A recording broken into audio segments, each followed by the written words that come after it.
Este 2023 lo vamos a cerrar con broche de oro. En MTP Noticias, 5 palabras, una respuesta. Siempre tenemos opiniones, encuentros académicos y hoy nos acompaña el gran doctor Iván Espino, a quien apreciamos y agradecemos que nos acompañe el día de hoy en este tu espacio. Y obviamente ya nos ha acompañado en una ocasión en donde dialogamos sobre la paz, pero el día de hoy vamos a hablar de otros ejes, creo yo, temáticos muy importantes, pero para quienes no lo conocen, he de referir que el doctor Iván Espino es académico en el área de Derecho y Jurisprudencia de la Universidad Autónoma del Estado de Hidalgo. También es colaborador del Cuerpo Académico de Justicia Constitucional y Derechos Humanos de la misma institución.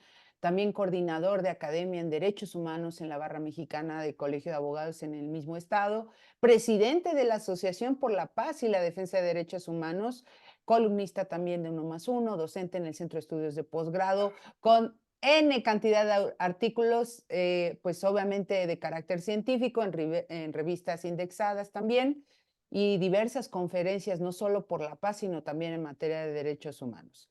También ha desempeñado su actividad en diversos puntos como son la razonabilidad o proporcionalidad de principios, también en la enseñanza y práctica del derecho desde la e-justicia, en Tucumán, Argentina, violencia de género y resiliencia en Nacional de Costa Rica. En fin, me iría toda la tarde, pero quiero aprovechar el tiempo porque quiero hablar de estos ejes temáticos, así lo digo. ¿Por qué?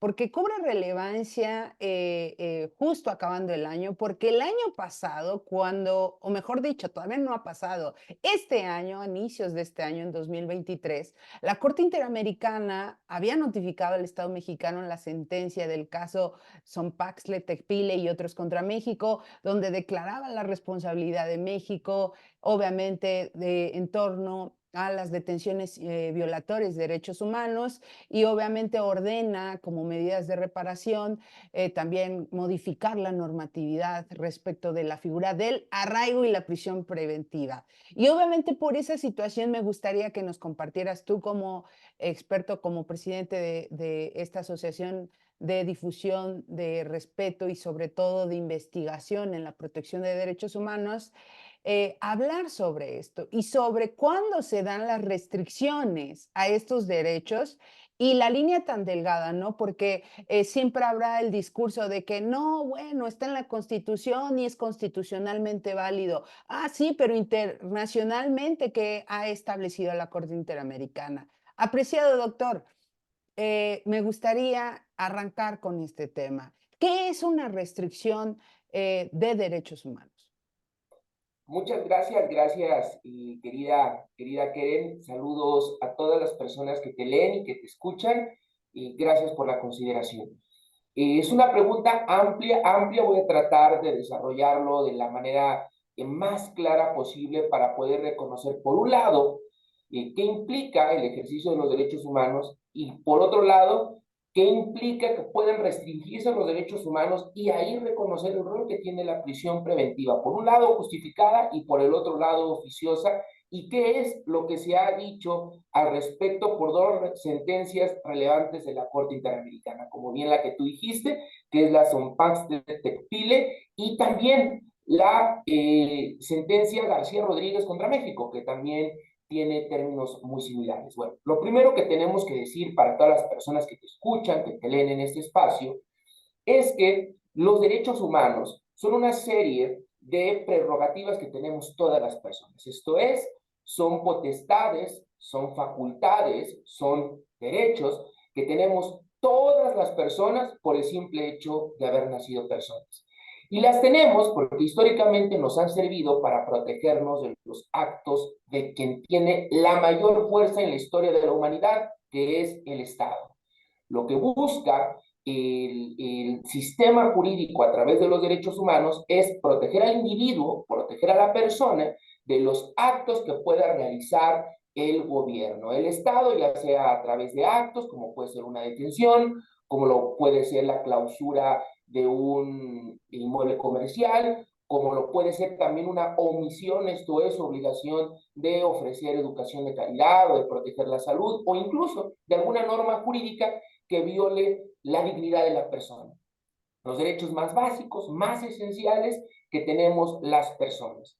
Esta figura de los derechos humanos, si bien es complejísima y tiene algunos defectos epistemológicos, a decir por Robert Alexy, esencialmente los derechos humanos sirven para que las personas podamos desarrollar todas nuestras capacidades y no seamos el instrumento ni del Estado ni de ninguna corporación. Eso es esencialmente, en términos muy, muy genéricos, para lo que sirven los derechos humanos o lo que son los derechos humanos. Aquellas facultades, prerrogativas que tenemos las personas para poder desarrollar nuestras capacidades, para poder florecer como personas. Y algunas de estas afirmaciones que históricamente se han concretado apostándole a que a través de ellas podemos crecer y desarrollarnos como seres humanos, pues está nuestro derecho a ir a la escuela y que lo que nos enseñen en la escuela no sea pegado a la religión, nuestro derecho a tener una vivienda en donde vivir, pero también tenemos otros derechos como lo es la libertad de poder manifestar nuestras ideas, de poder expresarnos, de poder reunirnos, de poder trabajar en lo que queramos o incluso que dentro del trabajo tengamos una serie de derechos.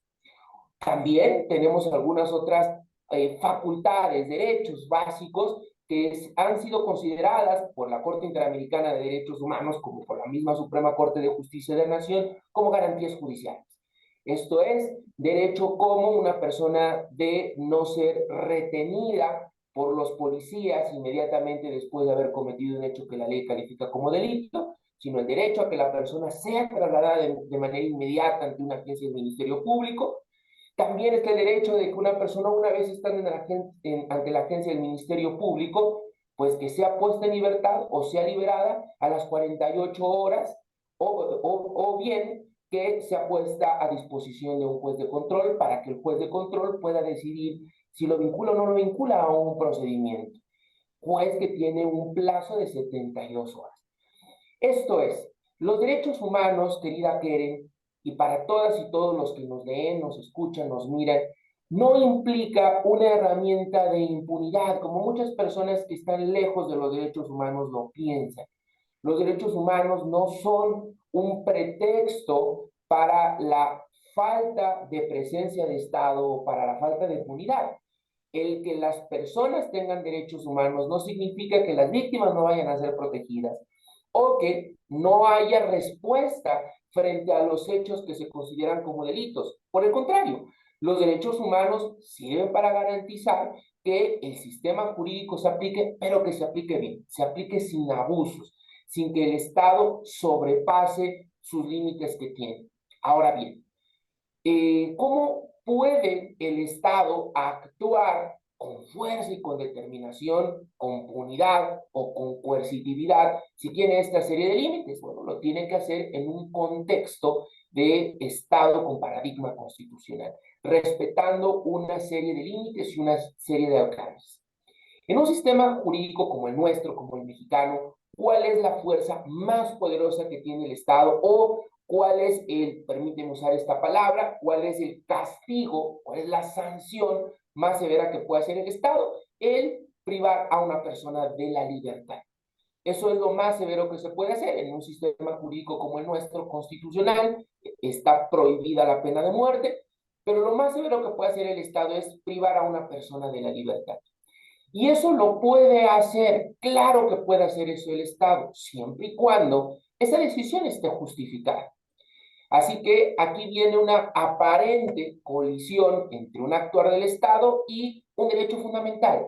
Porque un derecho fundamental que tenemos consagrado en el artículo 1, en el artículo 4 constitucional y en el artículo 19 constitucional es el derecho a la libertad personal.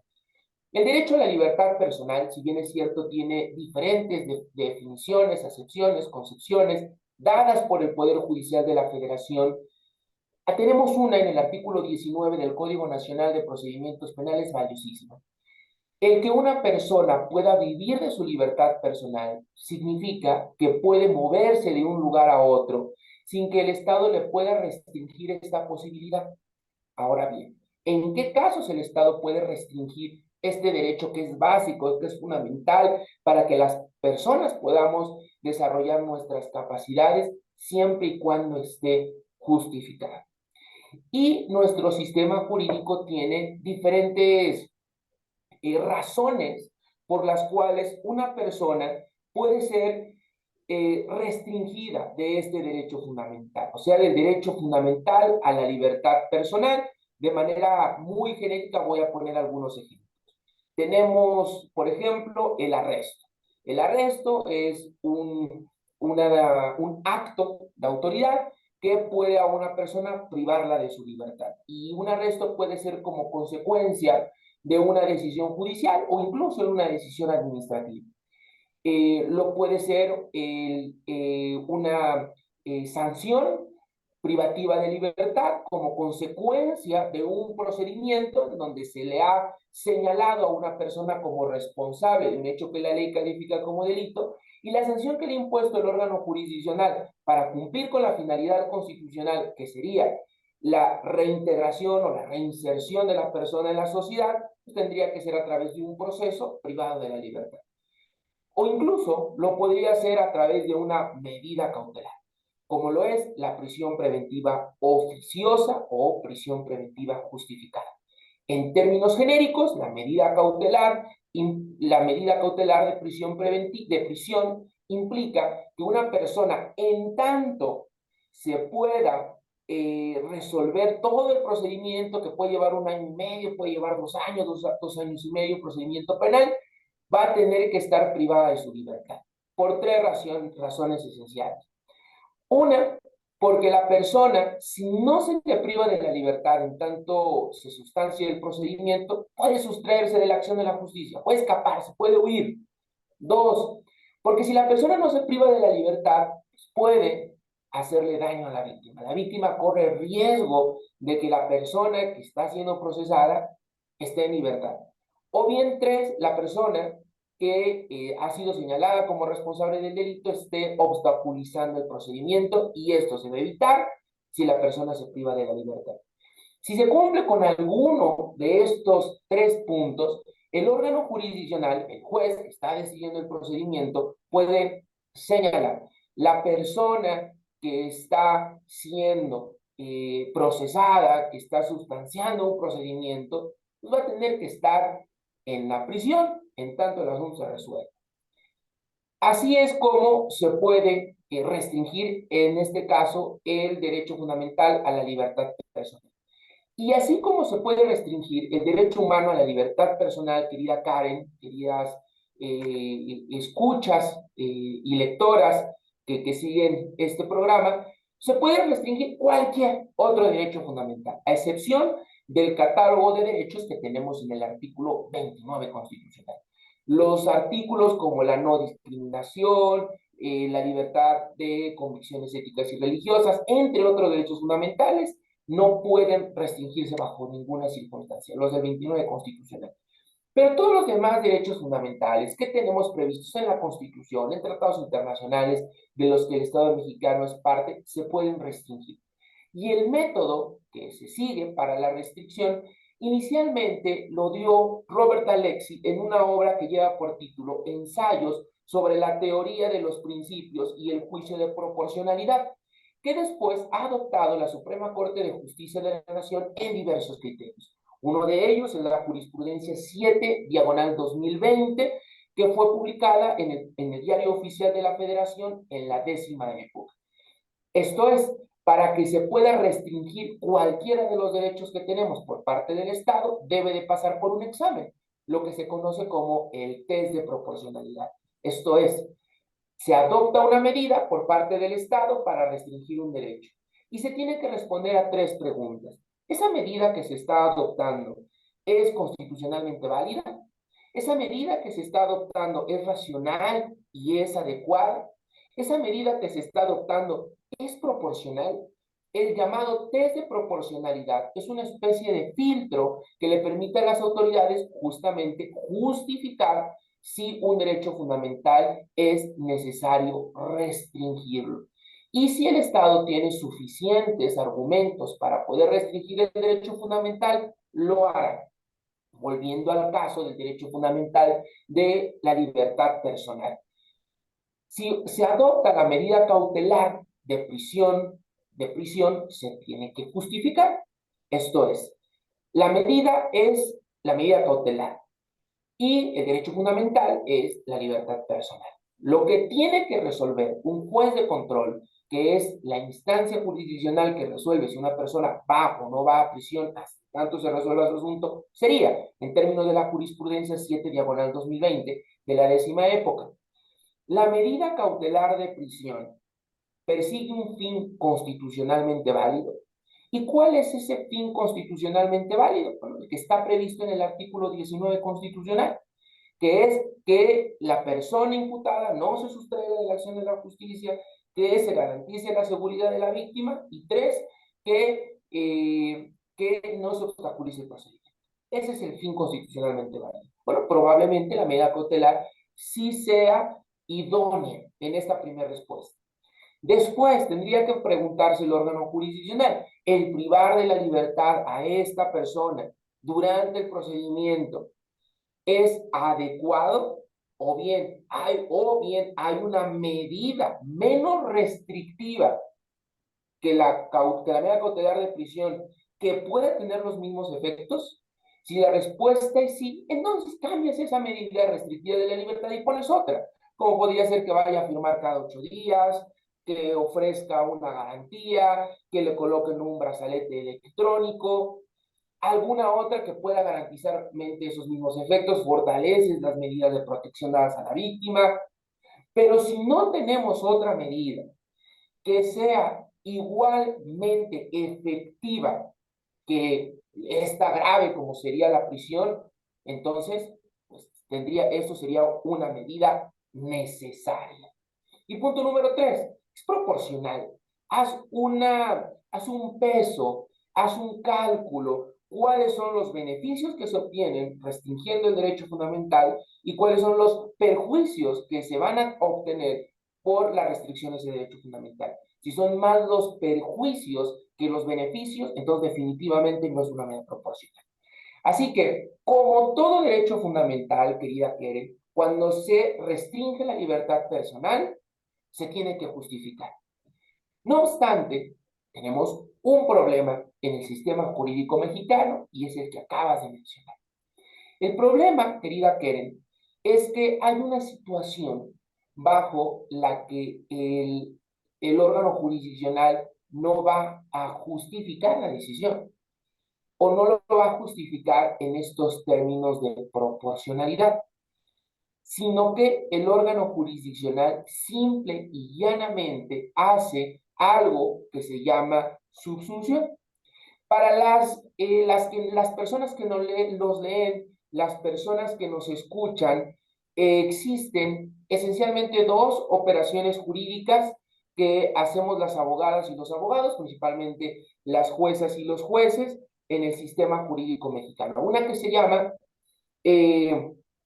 proporcionalidad y otra que se llama subsunción. La subsunción es una operación esencialmente aristotélica. ¿Esto qué significa? Subsumimos una regla a una circunstancia, a un hecho, que es lo que se hace, por ejemplo, en un contrato de renta. Si una persona incumplió con el contrato de renta, vamos a ver qué dice el contrato de renta y vamos a ver qué pasó. Si lo que pasó no se ajusta a lo que dice el contrato de renta, pues hay un incumplimiento en el contrato y habrá una sanción al respecto. O por ejemplo, en materia penal, cuando se comete un delito, existe un derecho fundamental que es la exacta aplicación de la ley penal. Y esto significa, a ver, el tipo penal establece esa descripción. ¿Aconteció esto? Si no aconteció esto, entonces no hay delito. Pero si sí aconteció lo que dice el tipo penal, entonces tenemos un delito. Bueno, eso se llama una operación de subsunción. Es un ejercicio, es un silogismo, es una subsunción, una operación de lógica formal en deducción. Pero tenemos otro tipo de operaciones, que son las operaciones justamente de proporcionalidad, que aprendimos con Robert Alexi, y esto implica no subsumir un hecho a una norma jurídica, sino el poder responder a una serie de interrogantes, a una serie de circunstancias para reconocer si se cumplen o no se cumplen una serie de requerimientos que nos exige la ley. Esto aquí es cuando aparecen los derechos humanos. Ahora bien, el órgano jurisdiccional, cuando hace operaciones de derechos humanos, al tratarse de principios, tiene que ser una proporcionalidad, como ya lo he explicado. Sin embargo, querida Keren, y personas que nos escuchan y nos leen, existe la operación de subsunción cuando ya dio, el legislador ya dio lo que tiene que hacer el órgano jurisdiccional. Y hay un supuesto, Keren, donde el legislador le dice al juez en qué casos una persona tiene que ir a prisión durante el procedimiento, en qué casos tiene que ir. Y eso le evita al órgano jurisdiccional hacer una operación de proporcionalidad. O sea, es señalar si la presión es necesaria, si la presión si es idónea y si la presión es proporcional. Lo que el órgano jurisdiccional hará será abandonar una operación jurídica de proporcionalidad y adoptar una de subsunción. ¿Esto qué significa? Una persona cometió un hecho que el legislador me ha dicho merece, vaya a la cárcel, a la prisión, hasta en tanto se resuelve el procedimiento, lo subsumo a lo que dice la ley y se acabó. Ese es el problema que tenemos, que el legislador le dio al órgano jurisdiccional la clasificación jurídica en la que una persona va a ir a prisión hasta en tanto el asunto se resuelve. Y seguramente muchas personas que están en nuestra audiencia, que no se dedican al derecho, van a decir, oye, Iván, pero ¿por qué eso es un problema? Le están facilitando el trabajo, o sea, al órgano jurisdiccional. Aquí el problema que decimos que nos dedicamos al derecho y quienes apreciamos los derechos humanos, es que cuando el legislador le dice al órgano jurisdiccional bajo qué circunstancias se van a restringir los derechos humanos, el legislador puede estar siendo absolutista. Cuando un legislador dice de manera expresa bajo qué circunstancias, hechos, una persona le van a restringir sus derechos humanos, es propio de un Estado autoritario, porque entonces el Estado ha diseñado un sistema a través del cual las personas se van a ir a prisión sin que antes exista la justificación de que por qué una persona tiene que ir a prisión. El juez, el órgano, la jueza, tiene que justificar cuándo una persona tiene que ir a prisión. Si el legislador te lo da así nada más, entonces puede haber una arbitrariedad. Una persona que ha sido señalada por un delito de prisión preventiva oficiosa, pues entonces va a ir a prisión nada más por el simple hecho de que lo ha señalado el legislador. Ahora, esto ya lo pensó la comunidad americana, la Organización de Estados Americanos, la OEA, al redactar la Convención Americana de Derechos Humanos. Ha dicho en el Pacto de San José que cuando se trata de privación de la libertad dentro del procedimiento, siempre lo va a decidir el órgano jurisdiccional, no el legislador. El legislador no tiene por qué decidir cuándo una persona se va a prisión y cuándo no. Eso lo tiene que decidir un órgano jurisdiccional porque lo va a justificar. Así es como aparece la prisión preventiva oficiosa. La prisión preventiva oficiosa es una figura jurídica en donde el órgano jurisdiccional envía a la cárcel a una persona por el simple hecho de que la gente del Ministerio Público ha señalado que es responsable de un delito y por supuesto tiene indicios razonables o medios de convicción suficientes que lo hacen suponer. Y este catálogo, querida, que de los delitos que ameritan prisión preventiva oficiosa están previstos en el artículo 164 del Código Nacional de Procedimientos Penales. Esto es, si la clasificación jurídica dada por el agente del Ministerio Público al formular la solicitud de la vinculación a proceso es o traición a la patria, o conspiración, o espionaje, o delitos de violación o de rebelión o de sedición, falsificación, destrucción perteneciente al ejército, entre otros señalados, decía en el artículo 167, te vas, a 164, perdón, te vas a la cárcel hasta tanto se resuelve el procedimiento. Así que esto está fuera de lugar en un sistema jurídico de derechos humanos en donde se tiene que justificar la restricción al derecho humano. Ahora, esto merece, querida Keren, un contexto muy importante. Y el contexto que merece el 164 del Código Nacional de Procedimientos Penales y que después devino en las sentencias que en un momentito más vamos a precisar, el contexto es nuestro sistema de seguridad pública. México no es un secreto para nadie, parece que no es algo que tendría que tenerse cuidado cuando se menciona. En México tenemos un problema de delincuencia organizada y este problema de delincuencia organizada ha tratado de combatirse a través de diferentes acciones. Y una de las acciones a través de la cual se ha querido combatir la delincuencia organizada es del diseño de una procuración de justicia muy fuerte que pueda reducir o enfrentar los efectos que tiene la delincuencia organizada. Y esto es, como lo mencionabas al inicio de esta conversación, lo es el arraigo. El arraigo que es constitucional, que está previsto en el artículo 19 constitucional, que implica que una persona, 16 constitucional, perdón, una persona puede estar privada por autoridad judicial hasta por 40 días o su duplicidad, si así lo solicita la persona que está siendo sujeta a ello. Esto es, una persona puede estar privada de su libertad muchísimo más tiempo de las 72 horas o su plazo o su duplicidad constitucional. Puede estar privada 40 días o 80 días en términos del artículo 16 constitucional. O bien, una persona puede ser mandada a prisión hasta en tanto se resuelva su procedimiento, que puede estar 1 año y medio, puede estar 2 años incluso.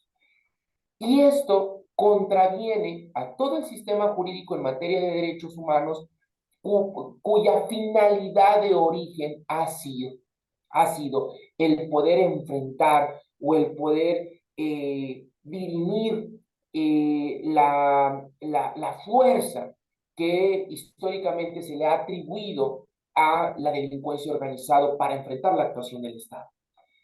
No obstante a lo anterior, querida Keren, México ha tenido que hacer muchos ajustes para que estas porciones, tanto la del 19 constitucional, que es la prisión preventiva de oficio, y el arraigo previsto en el 16, sean congruentes con todo el sistema jurídico.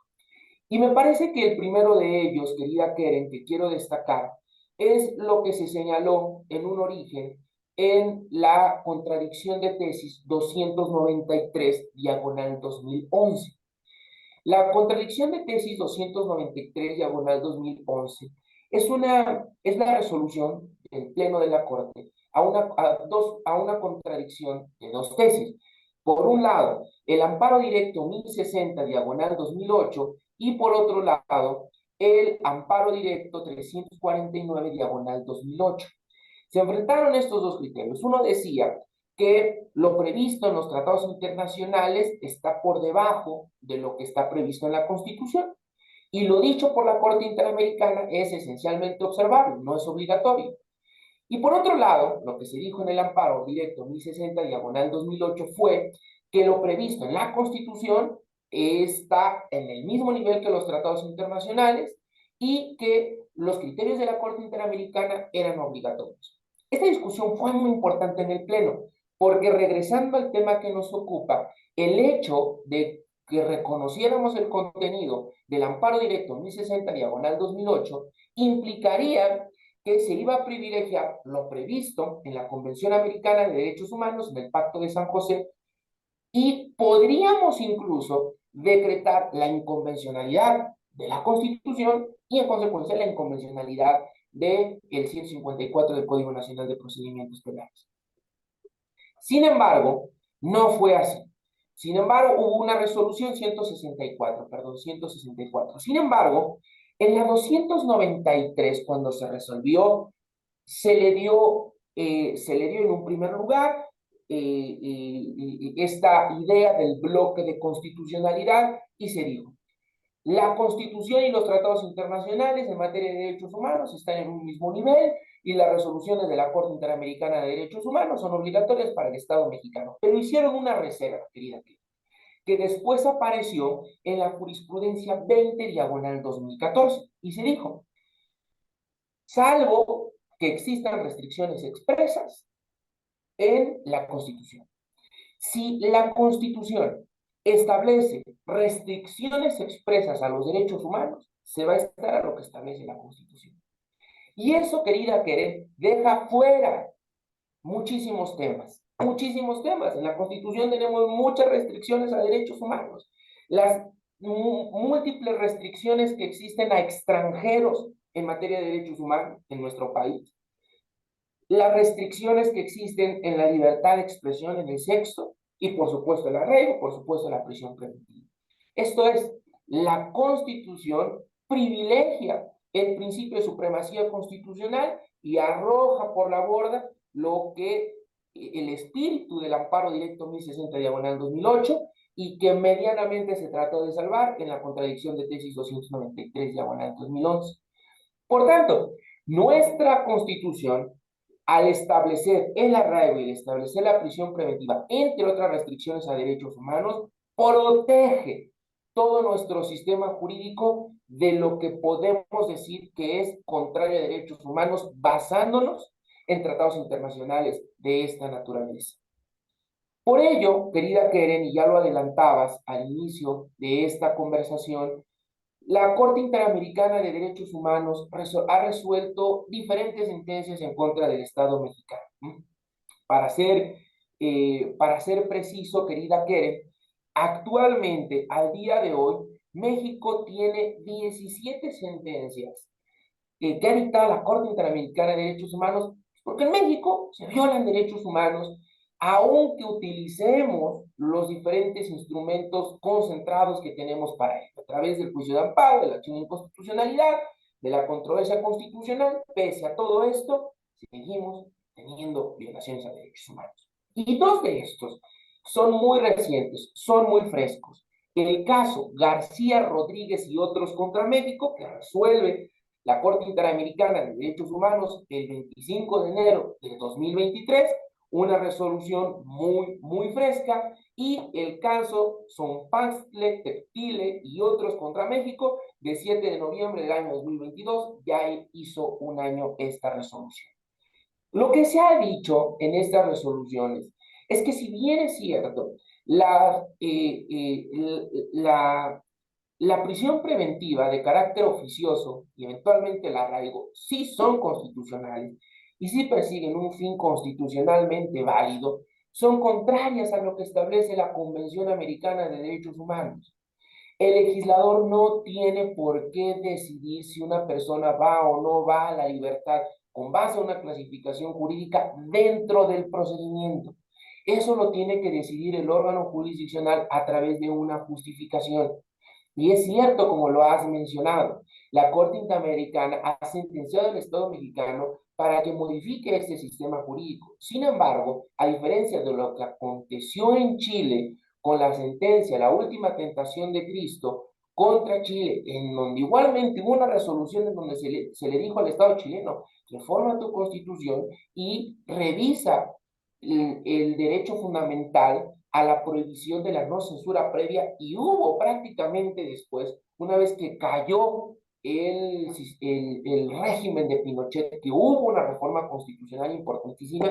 Me parece que en México esto no va a pasar, o no se ve para cuándo vaya a pasar, porque nuestro sistema jurídico y nuestro sistema político y nuestro sistema de seguridad me parece que están diseñados bajo, esencialmente, tratándose de delincuencia organizada, bajo un contexto de derecho penal del enemigo, como lo diseñó, como lo pensó Gunther Jacobs. Esto es, un derecho penal del enemigo disfrazado aparentemente de un sistema garantista que ha diseñado bien Luigi Ferrajoli, pues positivista brillante, y que pues lo tenemos para algunos casos el garantismo, pero para los asuntos relevantes o de peso que nos están doliendo como mexicanas y como mexicanos, no lo tenemos. Así que lo que buscamos no es la impunidad, ni es permitir que la delincuencia organizada haga de las suyas, no, sino que nuestros órganos jurisdiccionales, bajo cualquier contexto, bajo cualquier situación, justifiquen la restricción a nuestros derechos humanos. Muchas gracias, doctor Iván. Y hablando justamente de este tema, voy cerrando porque el tiempo se nos ha agotado, como bien decías, es un tema muy amplio. La verdad es que esto da para mencionar muchísimos ejes temáticos, esperando que en otra oportunidad también nos acompañes para seguir dialogando sobre este tópico y otros más.